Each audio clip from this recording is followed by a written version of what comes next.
They may be watching you, but I'm watching them.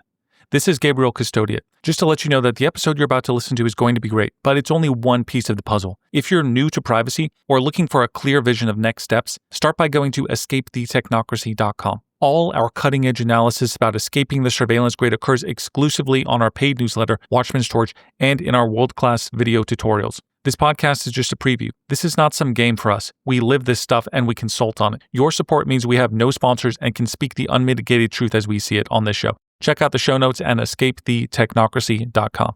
I'm very pleased to be joined today by June from the Beef Initiative, and you can go to beefmaps.com. That's the website that'll get you everywhere you need to go. And this is a gentleman, this is an organization that is Bitcoin focused and has been talking about issues pertaining to the food system, especially in the US and especially as it pertains to beef. So June, welcome to the show. How are you doing? Hey man, thank you so much for having me.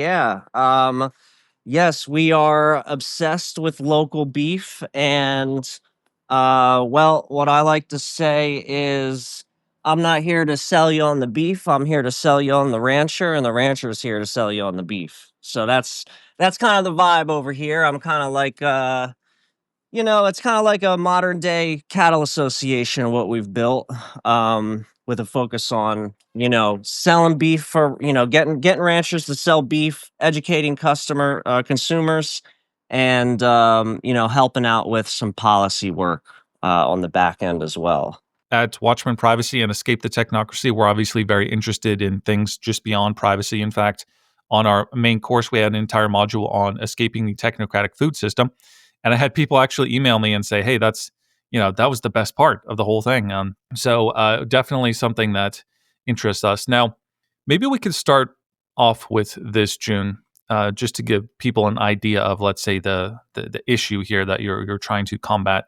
What is the landscape of the beef industry that you woke up to? Maybe you could paint a picture of the current state of things that you're fighting against, the centralization of beef. You talk about unhealthy practices with cattle, all these sorts of things. What is the kind of semi-dystopian landscape that you saw when you decided to start up this organization? Well, first of all, I'm one of the many co-founders of the Beef Initiative. It was really discovered by a man named Texas Slim, who went on harvests with a multinational grain corporation associated with Cascade Investments, which is Bill Gates's investment arm. He went on this journey because he's from the dirt roads of West Texas, from the belly of the beast of the cattle industry, Canyon, Texas. He basically, his family used to have ranch land generations before him, and he grew up in poverty. And so he's wondering why, a kid growing up from a ranch family, from a cattle family in the belly of the beast of the cattle industry, why doesn't he have access to cows anymore? So, he went on a journey and came back and discovered the Beef Initiative. It was a philosophical kind of touch point. We don't really live in a semi-dystopian food system. I mean, it's just straight up dystopian. I mean, Fully dystopian. That's fair. yeah, it's fully dystopian. Quick stats, we lose 77 farmers every day. We've lost about 150,000 in the past 5 years. In 67 years, we will lose the last American rancher. That means that my children, when I have them, will experience that, right? So this is urgent. And what's happening here is 85% of the protein in the United States of America is processed by just 4 multinational corporations. 2 of them are from Brazil. One of those companies is called JBS. They have been deforesting the Amazon since we were kids. All that stuff that we heard, save the rainforest, save the frogs. That's all JBS. That's all China in conjunction with Brazil and JBS deforesting the Amazon. What are they deforesting it for? Well, they're clearing out patches of land next to legal cattle ranches and then flooding the Mexican market, which ends up in the United States, in schools and in military lunch trays. They flood the Mexican markets with smuggled cattle that they have to pay the cartels in order to move. So we're dealing with a dystopian cartel run beef industry. And in 67 years, we'll lose the last American farmer because of it. It's looking like the USDA and the largest cattle association in America, the National Cattlemen's Beef Association. It looks like they're pretty much in bed with the cartels in Mexico. That's what it looks like. Don't this is speculation, but look, USDA has a handshake, trust me, bro, relationship with the Mexican authorities, and anything they say is good is good. I think we all know what's going on in Mexico. These are the folks who control our food supply. If you're wondering why you have never met your rancher before, it's because, well, he's probably dead now, or he's probably out of ranching, or it's because he is so hard to find because market access for these guys is impossible. And part of that reason is because of the grocery store, which, these cartels essentially control. So when you go to the grocery store and you pick up a pack of ground beef, 1 in 5 pounds of beef in this country is from these multinational corporations, these cartel aligned entities. When you go to the grocery store and you pick up a pack of ground beef, you might think, oh, that's just one cow. Nope. If you were to take a DNA sample of that pack of ground beef, there will be 100 different cows in that. Who knows from where? Injected with who knows what, drinking from who knows what kinds of waters in South America. I've seen pictures of dead cattle who have gotten a hold of methamphetamine laced water, right? So this is what's coming into the food system in America. And if we lose the ranchers, we lose America, right? And these guys are under attack in so many ways. It's not just from the market access angle. You guys are privacy focused, and you're aware of the surveillance threat. The USDA just recently, I want to say, mandated it. I think there are certain stipulations with it, but they mandated RFID tracking in cattle. This is a centralized database of the movement of everybody's private property. The cartels in South America, they spoof these RFID trackers every day. They're owned, they're controlled, the data's controlled and manipulated, and now they want to do it in America. So that is the state of the beef industry. That's the state of the American rancher. These guys aren't price gouging, when you go to the market and you're like, what the hell, $30 ribeye? Guys, there's 4 multinational processing centers who control everything. They don't have a say in the cost. Right. So that's what we're up against. And that's the sort of movement that we're leading the way on. Yeah. I mean, hopefully that wasn't too much, but that's the dystopian beef industry, what I like to call the deep state beef, the deep state of beef, in a nutshell. Yeah, no, I agree that that sounds fully dystopian, even more than I could have realized. Now, you said 1 in 5 pounds comes from a multinational corporation. Probably more than 20%. I think JBS alone controls 20% of the beef industry in America. But 1 in 5 pounds of animal protein in this country is controlled by either Brazil or China. Let's dig in a little bit into a little bit more of the bottom line here. There's a book that I reference in often, and especially in our main Escape the Technocracy course. This comes from a book called In Defense of Food, and he says, is a steak from a feedlot steer that consumed a diet of corn, various industrial waste products, antibiotics, and hormones still a whole food? I'm not so sure. Could you talk about some of the health dangers, potential health dangers of we have the whole grass-fed versus grain-fed debate, but there's all sorts of other nasty things that are ending up in these cattle. Could you talk about some of the health consequences in all this? Yeah. I think the first thing there is to say is, the debate between grass and grain. It's a bit of a deception. There are a million ways to raise and feed a cow that are the correct way. I was recently in Virginia in the Shenandoah Valley, where I was eating corn-fed beef all week long, and this corn was grown on the farm, non-GMO.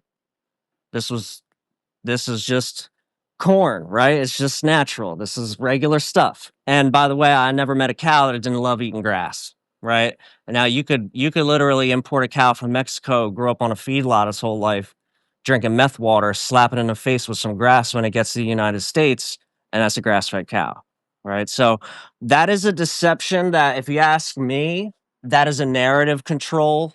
I would say that the multinationals benefit from. Now, that's not to say that, the feedlots don't feed all types of nasty GMO, candy laden chicken shit type of feed, right?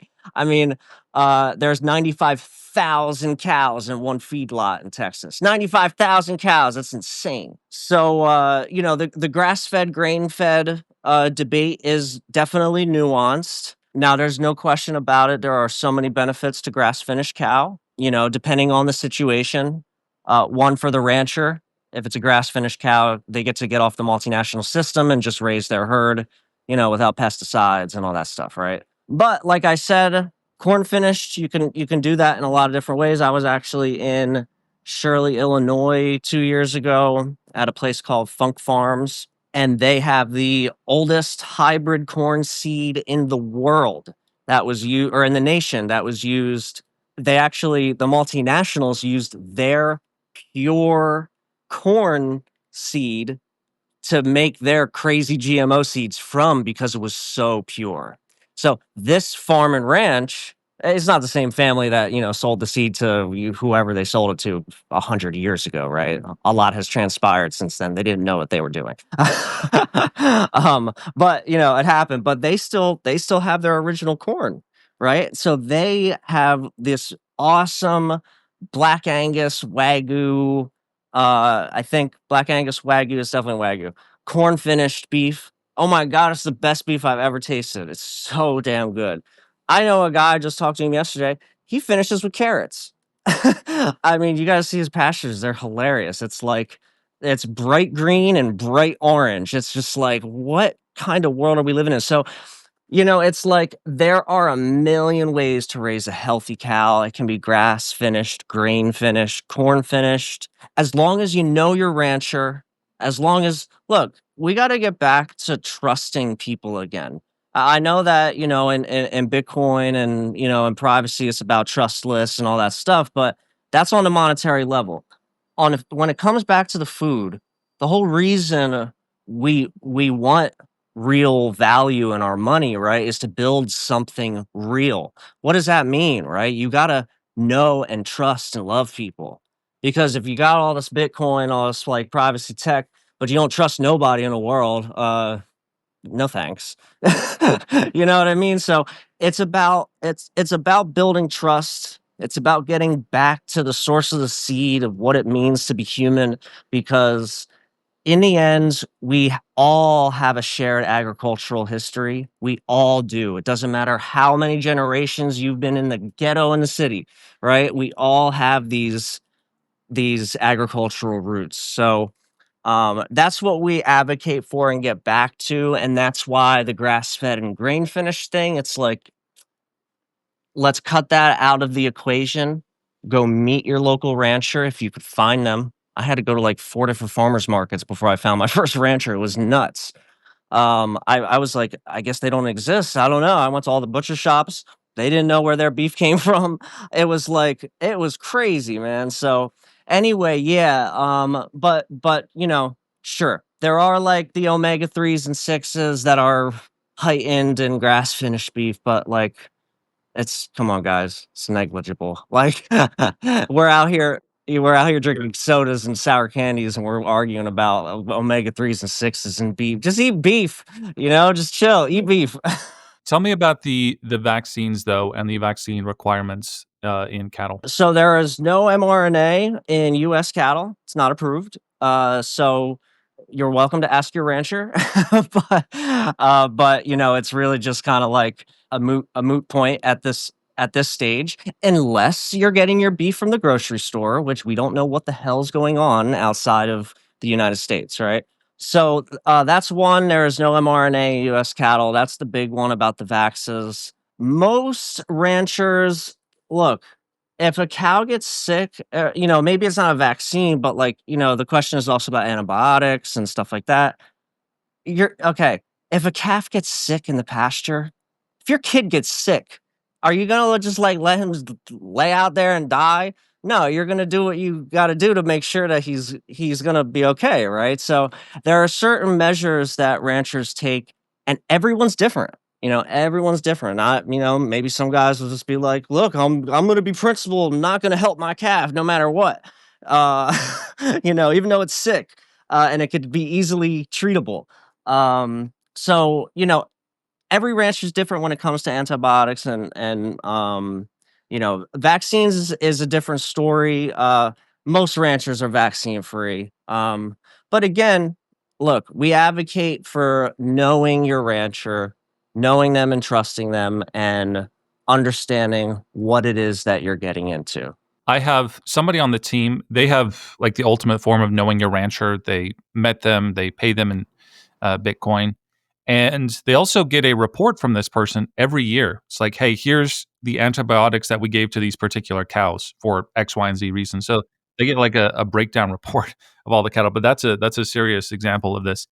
That's a really cool example. I'd like to meet that guy. Just another kind of another high level question here. You obviously focus on beef. And there's reasons for that, but there's also potentially a health reason. If you don't want to go into this, let me know. But ruminants process things differently than other animals, chickens and pigs and all that. What do you think is the value of a ruminant? Is that like for me? I've started to eat more beef as compared to chicken and pork. Is that something that you think about in all this? Pretty much. I mean, look, my nutritional knowledge, like I don't get into the weeds on that stuff. As you can tell, you know, beef is just good, and like if you're gonna get into like the science of the nutrition and all the nuance and the technicalities and all that stuff there, like that's fine. But it seems like a lot to think about. And so my experience with nutritional value is essentially experiential, right? And so I know I'm a pretty extreme guy. I jump off the cliff. When I discover something that's true, I drop everything and go that way. So when I discover beef, at first it was grass fed beef. Just a label, generally speaking, like so many people, it's learning curve to like break through that grass fed thing. But anyway, I found quote unquote grass fed beef from the grocery store. Label, whatever, didn't matter. It just said grass fed. Kind of, I had just discovered beef and I was consciously changing my diet. Seed oil's done. I'm like, holy crap, this is crazy. Seed oil's done. Beef up. Raw milk came later, but I cut the seed oils and added the beef in 1 week, and I started my day with steak. Now I would eat like an 8-ounce piece of grass-fed steak from who knows where, just from the grocery store.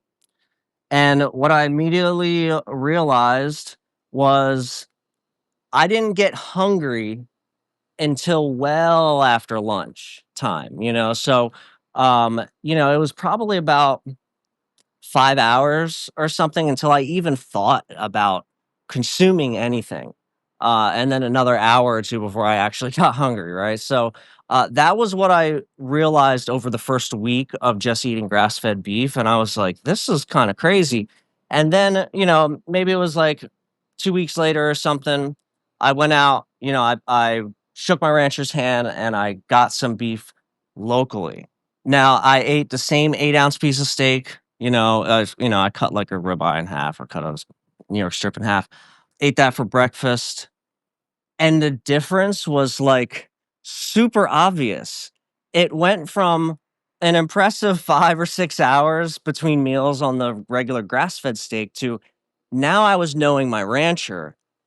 I ate breakfast and I didn't even think about food or anything until dinner. And so it had been like a full 8 hours. And I asked myself why is that happening, right?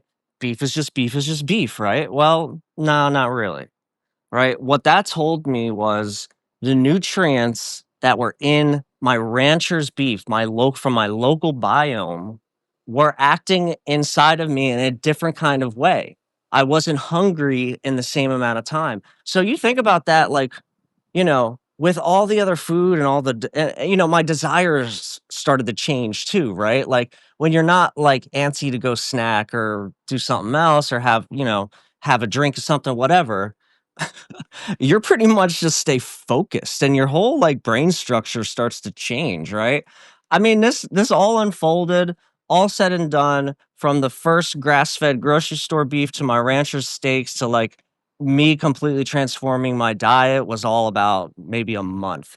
And I added raw milk to the mix and it was just like supercharged, right? So that's kind of like my nutritional experience. It's just like how long until I get hungry and how much clarity does my mind have? And the clarity difference and the hunger difference between those two pieces of very good steak was that great. So Let's go back to some of the structural issues in the beef industry. So it was quite revealing in your intro there, talking about these few corporations are basically in control of the beef. It's hard to find your rancher these days that is coming from outside of the country. One of the revelations that I've had recently is, thinking back on my days reading Ayn Rand, is that huge corporations is not necessarily a product of a free market, right? It's more a product of a semi-free market or even a communistic system, because it's really all about small businesses at the end of the day. Can you go into a little bit of a detail about how these giant industries, which obviously are in bed with the government, that's one of their key features, how disturbing and frustrating it is for small business beef industry in the U.S.? I think to begin with, people need to understand that there is a mandatory tax that all ranchers in the United States must pay to a private organization. So this is like a pure kind of like public private partnership, and their name is the Beef Checkoff. And they, back in the, what was it, the 80s or 90s, they were formed because they were supposed to be like the marketing arm for American ranchers. They were going to promote beef. So it's a mandatory tax, a dollar a head every single time a cow is sold. And a cow doesn't just get sold once, right? Sometimes cow can get sold like 6 times. Every time a cow is sold, a dollar is paid to the beef checkoff, to the federal beef checkoff, and then oftentimes there's state beef checkoffs as well. So this money, 70% of the funds, millions and millions and millions of dollars, goes to the National Cattlemen's Beef Association, who promotes beef, and they import it all. So this is essentially American ranchers are paying a cartel tax to exist as ranchers at all. And so that's just at the herd side of it. That's just at the single cow side of it when you get a cow, right?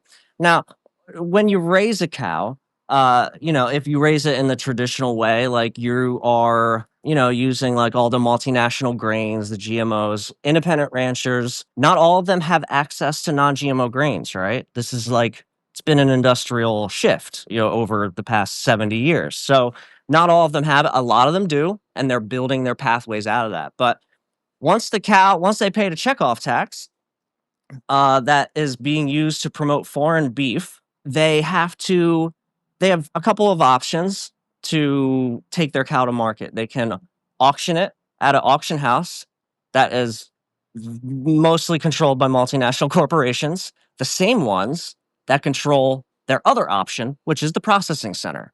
So you got the same companies controlling both sides of the equation, and they're also making money from the taxes that the ranchers have to pay, right? So this is like the situation for America ranchers right now.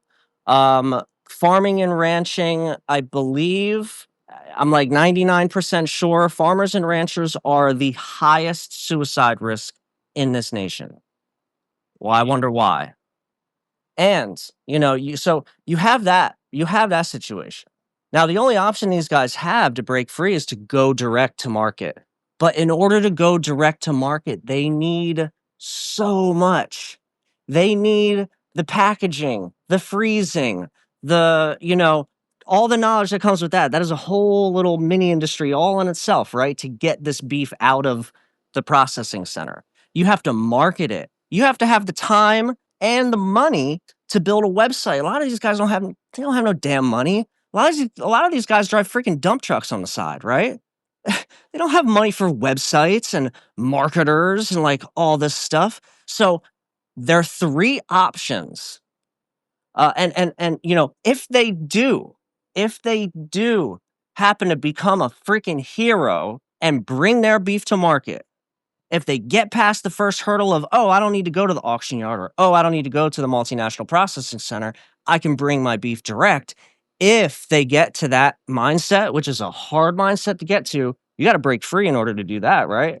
You have to jump off the cliff. You're going to say, F this, I'm going direct. I'm going to feed my community and my family. That's a hard line to cross, man, especially when you got generations of people who have been, working in the same way, right? So if they do bring that beef to market, then they go to the goddamn farmer's market, and you got these customers that are like, is there mRNA in that? Is that grass fed? Is that this and that? Could you imagine? And these people think they know everything because they surf the net, right? And they listen to these influencers talk about how bad grain finished beef is and all this stuff, right? And so if they get past all these hurdles and they get to the market, then they got to deal with some piece of work customer, right? And how depressing is that? You just worked your ass off to become free. And these people got no respect for what you do. They don't even want to ask you a question. They want to tell you what your product is. That's a shift that's going to take a whole society shift. And so that's the kind of work that we're doing. I got no problem calling people out for saying really arrogant stuff. And, it helps. As long as you're somewhat respectful about it. Now, if you start using cuss words at me, I'm from Philly. Um, I was homeless 5 years ago. So like, do not cross me, man. I'm still trying to turn that button off. But no, no, no. It's there's a way to go about educating people that's respectful, but you cross the line and get the hell out of the market. Go buy your cartel beef. I don't give a damn. Real easy to see under those conditions why some of these people, quote unquote, sell out. I mean, many reasons why you would. It's just the easiest thing to do. I want to ask you about the solution here, but let me go back to another big picture question. Do you have any thoughts on a lab grown meat and where we're at with all that these days? Oh yeah, yeah, yeah, yeah. So we have done some really, really important work. Um, really honored to have been a part of the first state, South Dakota, to ban lab grown meat in their public schools and to ban public taxpayer money from being used to fund all that nonsense. That happened about a year ago. There's some press releases about it, and the local administration thanked the Beef Initiative for being there to advocate for, the truth. Um, we actually got in the press release. I don't know if they were trying to slander us or something. We are not an NGO and we are not a lobbying group. We're just some guys. We definitely don't come with any kind of anything like that. We're builders and we're advocates and educators, but so we'll put ourselves in a situations where we can instill change. But anyway, the press release is funny. They called us both an NGO and a lobbying group all in one sentence. It was fantastic. But And I like how they admit that those are pejorative terms. By the way, that's also amusing. yeah, I'm curious who that was written by. So all good though. We got South Dakota banned lab grown meat, and about 7 states have followed since. So yeah, we are. Yeah, well, obviously we stand against that. That's a market shift. That's an industrial and an industrial food and monetary shift. I like to say every time they hit that money printer button, they hit the seed oil button or the GMO button, and they inject more fake commodities into our food supply. and that's just part of it. Yeah, it may seem obvious to I mean, it seems obvious to me why you don't want lab-grown meat, but maybe you could go into a couple of those details, like what are the downsides of this stuff? You can leave it at that. Look, those with eyes and those with ears type of deal. Look, if you want to go down like the lab grown meat, look, they can't even produce actual jelly vitamins that actually have real nutrients in them, right? This is lab grown BS. This should, it's not real. If you think that those little gummy vitamins are, powering your day, you are in for a rude awakening at some point in your life. And the lab grown meat just gets even worse. I mean, it's the same thing with like the vax stuff, right? Like, look, we've got tried and true methods. So the only reason they're producing lab grown meat is because of a scam, which is climate change, right? Like, that's the only reason they're producing that. Uh, unless they're producing it for all of the people who don't ever wanna hurt a living thing, but don't understand that plants have networks underground that they communicate through. Did you know that plants also clicked and at each other and communicated in that way? But, anyway, Well, there's some interesting like, people on psychedelic trips, one of the things that common things that they notice is that everything has life around them, and they notice, like, every blade of grass has some kind of, like, low-level life form to it, consciousness, and so if you're a vegan or a vegetarian, and think about how much of that consciousness that you have to snuff out just to get one, one bite of, food. yeah, yeah. No, you know what? I'm pretty look, I've grown up around all kinds of people, and I understand why vegans and, like, moralistic eaters like that. I mean, I guess I'm kind of a moralistic eater, but I'm like a local local moralistic eater. Because the beef industry, the way that they treat their cattle, I'm sure is pretty disgusting. Oh, and like I said, there's 95,000 cows on one feedlot in West Texas, right? So, and that's just one feedlot there. I mean, there's like other feedlots out there with 25,000, 50,000. I mean, there's like millions of cows all crammed into one spot. It's not okay. And you should be pissed off about it. Like if you're a vegan and all that, like you should be super pissed off about that. And you know what? Yeah, if that's all that you have access to, I wouldn't want to eat that garbage either, and I don't, right? But what vegans need to understand is that the monocropping of their industrial food supply is result like the lack of nutrients that happens because of that monocropping and all the freaking pesticides and all that nonsense that is sprayed all over the vegetables. All of those lack of nutritional problems are solved simply by adding some cow manure to the mix.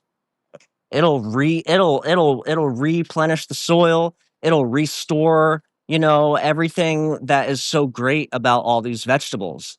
I think it was like you have to eat 8 apples today in order to gain the same nutrients that you got from 1 apple in, like, 1940. It's monocropping, right? So Right. cattle ranching, it helps everybody. Like, I think vegans should be vegan. If you don't wanna, like, harm an animal and that's your mindset, like, what the hell? What am I gonna do? Hindus, you gotta eat beef. No. You just gotta raise your cows right, and, like, it'll make your vegetables better. All the rest follows, but the cow is central to human health, without a doubt. So let's talk about the solution then. How do people get out of this dystopian system, take matters into their own hands, and start to eat the beef that they want to be eating? The first step is, okay, beef is at all-time highs right now. It's super expensive. It's hard, even if you do understand the truth of things, it's hard to be like, I'm gonna go ahead and switch my meals to something that costs twice as much. So start small. Start with 1 pack of ground beef from your local farmer a week. If you're a single person, that 1 pack of ground beef could make 3 different meals for you. If you love your steak and you don't wanna give that up, keep getting your steak at Costco, whatever. It's not an ideology thing, right? Get that 1 pack of ground beef from your local farmer, start there. Watch what happens to your hunger, to the way that you change when you just add that 1 pack of ground beef. One if you're already beyond that, if you're not like, a lot of Americans who only have, like, a couple of extra bucks in their pocket a week, and you have a little bit more, then go to beefmaps.com. And you can meet your local farmer there anyway. It's not like there's a price point for everyone on beefmaps.com. That is a simple mapping system. It's not a e-commerce project. You can buy beef direct from us through there and get it shipped to your door. But at the very top of these listings, it's going to bring you directly to the rancher's website. That's the primary goal. Self-sovereignty. They need the customers, they need the data, they need those hits to their website, not ours. That's BS. So that's the second option is beefmaps.com, or just another option. Beefmaps.com will bring you to your local rancher almost anywhere in the country. If you guys are in Arizona or I want to say New Mexico. Yeah, I'm looking at the map here. It looks like New Mexico, Arizona, not covered. Montana actually as well. Yeah, so if you guys know any ranchers out there, definitely let them know about us. It's $25 a month. We get thousands and thousands of hits to that website. We work super hard to bring people there. We get about 60,000 hits across our platforms. We're one of the biggest voices in agriculture. And but anyway, back to how to break free. Beefmaps.com is another way to do it. Uh, if it's a price point thing and you've got a little bit extra, um, if you go to beefinitiative.com, we actually have bulk beef with a free freezer. So if you don't got the freezer, we'll give it to you for free. You could buy a quarter, half, or a whole cow, and that's a great way to save money. Um, you'll be fed for like a freaking year, depending on how big your family is. And we accept Bitcoin. We just were able to bring Bitcoin back into the program here after 2 years. We of course helped steward the Bitcoin mindset in the ranching community. Um, I haven't heard of anyone else, so I'll just say that it was. We helped Cole Bolton become the first American rancher to earn a full Bitcoin selling beef. Then we got debanked twice. So Wow. we are back now, and you can get your quarter, half, whole beef with a free freezer and pay in Bitcoin Lightning. So that's pretty cool. And generally just look, if you're gonna break free from that system, it takes a lot of unlearning. It doesn't take a lot of learning. Sure, there's a lot that goes into understanding what goes on here, but the simplest matter is this: if we are going to build a new kind of system here that is about self-reliance, it's about self-sovereignty, it's about freedom, true freedom, then we need to break away from these multinational supply chains. The very first step to getting there, no matter if you're looking for vegetables or cheese, the first step to getting there is to shake your rancher's hand. That's step one. That's the very first step, because if you do that, the whole world could shut down with COVID, and it's going to happen again. We all know it's going to happen again. There's going to be a black swan. They're going to shut this shit down. Um, so if you know your rancher, you're good. You don't have to worry about that. You are totally good. The grocery shelves could be cleared out if you got your beef, your eggs, your milk, and your cheese from your local rancher. What the hell else do you need? You're going to find out that you actually don't need that much. Well said. So let's just return to this point you mentioned before, maybe flesh it out a little bit. Could you talk again about the farm bill legislation going through right now, particularly as it pertains to the surveillance of cattle? Could you just unpack that a little bit more and what the consequences are for your vision of beef? Yeah, so there's a lot of issues that are going to come up in the farm bill, but we're going to focus on really just a couple of them. The one is mandatory country of origin labeling. Product of USA is a World Trade Organization sticker scam. That's not real, especially when it comes to beef. When you go to the grocery store and it says product of USA, uh, it could be from literally anywhere. Right. As long They're as long they're as it getting was around that. Yeah, they have partnerships with, with foreign nations like Mexico, where whatever Mexico says is safe and clean, USDA gives their stamp to and becomes a product of the USA, not raised and harvested in the USA, just a product of it. So that's one thing that is going to be coming up in the Farm Bill. That's cool. You can visit labelOurBeef.com to learn more about that. That's RCAF.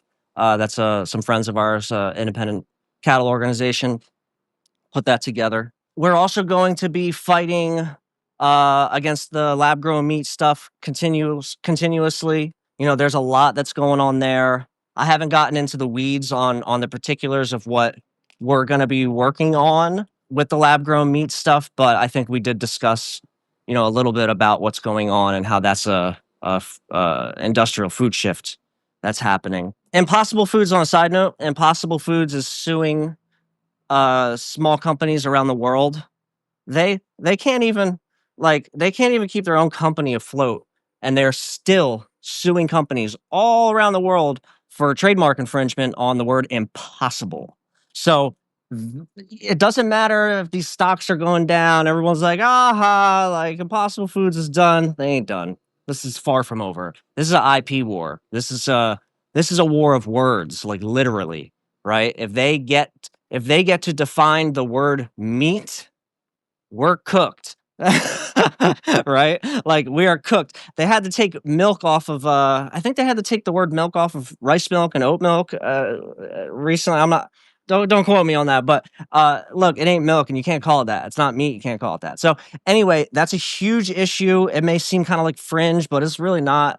And then the third item that we're going to be focusing on is, of course, the surveillance of agriculture through RFID chips on cattle. Um, this whole thing is a scam. It's just a way for the multinationals to be able to make more money off of independent ranchers. Not only are they getting taxed, but now they have to buy these tags, and now they have to answer to all of the data capture and all that stuff. Like I said earlier, the cartels in South America 100% have been caught manipulating these ear tags. Like, it's not real. This is not real at all, right? So the fact that they're trying to bring it into America is, wow, that's crazy. So that's the third thing that we're going to be addressing with the Farm Bill. And I do want to say, look, we're looking for folks. If there's anybody listening here, we're looking for folks with big audiences that have a true message. We're not just looking for big audiences. We need like some truth tellers and some truth warriors who do talk about real things and try to help people find their footing in this deceptive world. We are looking for folks to help spread this message a little bit. So we have a website. Yeah, it's SOFAF.org. It's Save Our Food and Farms. So SOFAF.org. You can check out, there's a whole list of topics. There's about 50 of them that we're going to be trying to address here with the upcoming Farm Bill. And if you're a content maker or, influencer or whatever, whatever you call yourself, feel free to reach out. June@beefinitiative.com, or you can hit us up on Twitter or on X. The handle's @beefinitiative. Also on Instagram @beefinitiative, but I don't really check it that much. A little more often these days. But yeah, just reach out. Let us know. Essentially, what it is using our network, our coalition, we will amplify your message through Children's Health Defense and Solari Report, which are all leading figures in the Maha movement. So yeah, definitely reach out, because this is a grassroots message. Big pharma, big ag spend billions and billions on R&D and advertising. We don't have that. All we have is the truth. They may have the guns and the money, but we have the truth and the moms. So let's come together and do something about it. Hey, thanks for listening. I could really use your help real quick. If you could share this episode with someone, engage with me, leave a review anywhere. This helps me to break the technocratic shadow banning that is happening with my brand. And of course, if you really want to escape the technocracy, go to escapethetechnocracy.com. Privacy tutorial series, books, newsletters, consulting, and of course, you can leave a donation. Thank you very much.